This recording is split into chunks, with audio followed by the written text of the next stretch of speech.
Something really interesting is happening with XRP right now. We've got extreme fear in the market, but the AI models are painting a completely different picture for the weeks ahead. Let's break it down. Here's where we are right now. XRP is sitting at $1.3358, down about 0.36% in the last 24 hours.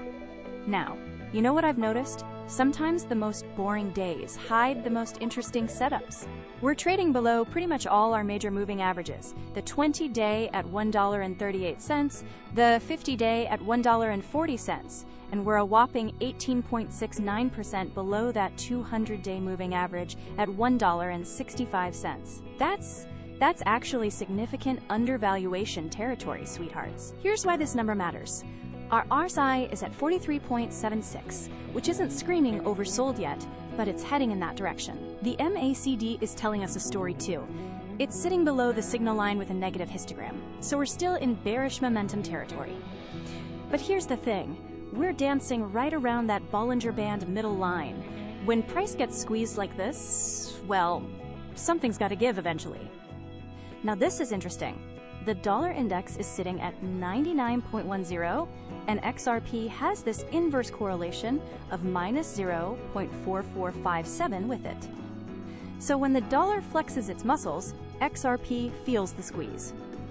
What's really caught my attention, though, is Bitcoin sentiment hitting 2026 highs. That's usually not great news, short term. Because when everyone's too excited, the market has a way of humbling us real quick. On the regulatory front, there's actually some good news brewing. The XRP ledger just proposed something pretty clever.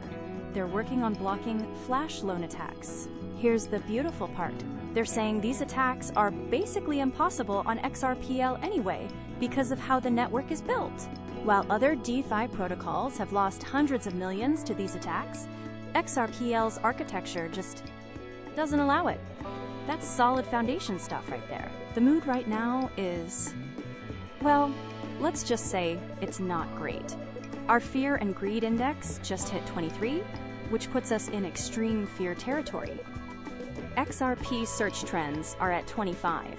Attention compared to Bitcoin is down to 0.96, and the FOMO spread is barely at 2.0. Everyone's basically looking the other way right now. You know what I always say about extreme fear, though. It often marks the best opportunities. The big players are doing something interesting. We had 163 whale transactions, moving almost 134 billion XRP. Now, here's where it gets tricky. 22 million XRP flowed into exchanges, which usually means selling pressure.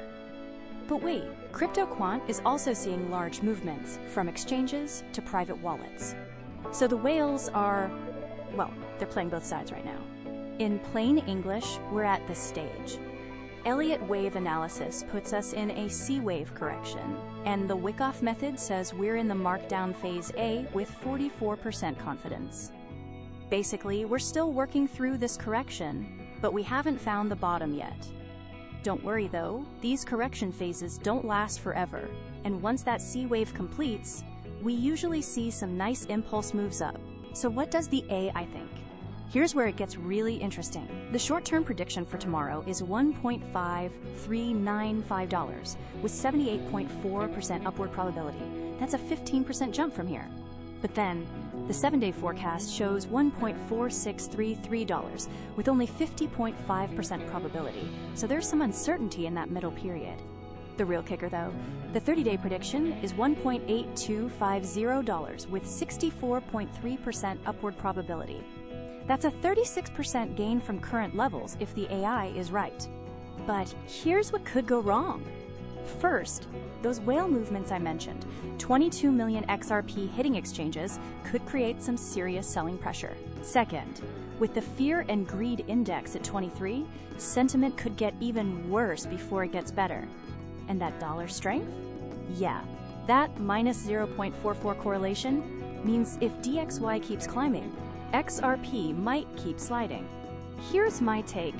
I'm leaning toward hold/wait right now. The technical correction isn't finished, But those AI predictions and the XRP ETF inflows of $22.4 million are telling us institutions are still interested. So here's the plan. Primary entry zone is $1.25 to $1.28. If we get really unlucky, secondary entry at $1.15 to $1.20. Stop loss at $1.10, because below that, we're in trouble. First target is $1.48, second target is $1.65. Don't go all in right now, but start watching those entry levels like a hawk. That's it for today, lovely people. The market's giving us mixed signals. The patience usually pays off in times like these. If this analysis helped you see the bigger picture, hit that like button and subscribe for more. I'll be back tomorrow with fresh data and insights. Take care, and remember, in extreme fear, fortunes are often made.